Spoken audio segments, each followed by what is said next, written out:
Good morning, everyone.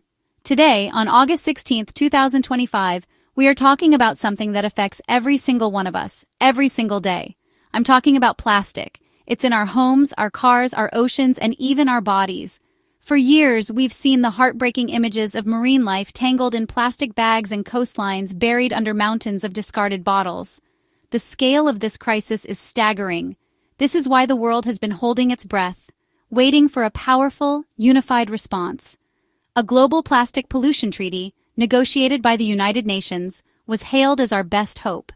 Now, let's get to the heart of the matter, the news that has so many people talking and has left many observers feeling stunned. The latest draft of the Global Plastic Pollution Treaty is here, and it is missing a key element that many believed was absolutely essential. The draft, as it stands today, does not include any binding limits on the production of new or virgin plastic. Let me say that again to be perfectly clear. The plan designed to solve our global plastic problem does not currently propose to reduce the amount of plastic being made. So if the treaty doesn't limit production, what does it actually do? It's important that we look closely at what is included in the draft. The document is not empty. It lays out a framework of possible measures that nations could adopt to better handle the plastic that is already in circulation. The main focus is on the downstream part of the plastic life cycle. That is, everything that happens after a plastic product has been made and used. The reaction from environmental organizations and scientists to this news has been swift and strong. For many who have dedicated their lives to fighting plastic pollution, the lack of production caps in the draft treaty is not just a disappointment. Scientists are also weighing in, providing data to back up these concerns. A recent report published by a panel of leading international scientists concluded that a significant reduction in plastic production is the only way to effectively reduce plastic leaking into the environment.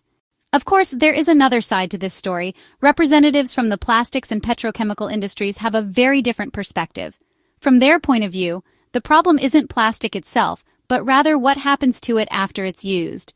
Their proposed solution is to invest heavily in what they call a circular economy for plastics, where waste is seen as a resource to be collected and repurposed into new products. So, we find ourselves at a critical fork in the road. With these two competing visions for the future of plastic, what are the potential consequences? Will it genuinely help in the global fight against plastic waste, or could it inadvertently hinder our efforts? On the positive side, even without production caps, a legally binding global treaty could still make a significant difference. For the first time, it would establish a common framework that all countries must follow. So, let's bring it all together. The bottom line is this. The world is on the verge of signing a historic treaty to combat plastic pollution, but the current draft has a massive hole in it. It focuses on cleaning up the mess and managing the waste, but it crucially fails to include any limits on how much new plastic can be produced. And that brings us to the most important question of all. What do you think? This is a conversation that needs your voice. Should the Global Plastic Treaty put a cap on production, or is it better to focus our efforts on recycling and managing waste? We would love to hear your opinions in the comments below. And if you found this analysis helpful, please give it a like and follow our channel for more updates as this story develops.